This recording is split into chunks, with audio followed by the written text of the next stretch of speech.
Perfect પાચન માટે શું કરવું જોઈએ? જ્યારે પણ ભૂખ લાગે છે ત્યારે જ જમવું જોઈએ. ભૂખ ન લાગે ત્યારે ન જમવું જોઈએ. આયુર્વેદ પ્રમાણે 10 થી 2નો જે સમય છે બપોરે એ પિત્તકાલ કહેવાય છે. તો આ સમય દરમિયાન તમે જે કંઈ પણ ખાવ છો એ તમને સારી રીતે પચી જાય છે. તો આ સમય દરમિયાન તમારે બપોરનું ભોજન લેવું જોઈએ. બીજું છે કે તમે જે કોઈ પણ એરિયામાં રહો છો એ પ્રમાણે તમારું ફૂડ હોવું જોઈએ. એટલે કે તમે કયા ગામમાં, કયા દેશમાં રહો છો, ત્યાંનું વાતાવરણ કેવું છે એ પ્રમાણે ત્યાંના લોકલ તેમજ ટ્રેડિશનલ ફૂડનો ઉપયોગ કરવો જોઈએ. ત્રીજું છે કે પાણીનો ઉપયોગ તમારે પોતાની તાસીર પ્રમાણે કરવો જોઈએ. એટલે કે જેટલી તરસ લાગે છે એટલું પાણી પીવું જોઈએ.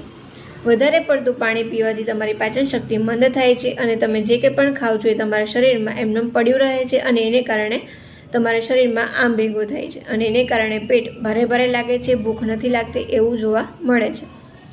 ચોથું છે કે તમે રાતનું જે ભોજન છે એ તમારે વહેલું કરવું જોઈએ. એટલે કે જે કંઈ પણ ખોરાક હોય છે એ હળવો અને ઇઝીલી પચી જાય એવો હોવો જોઈએ.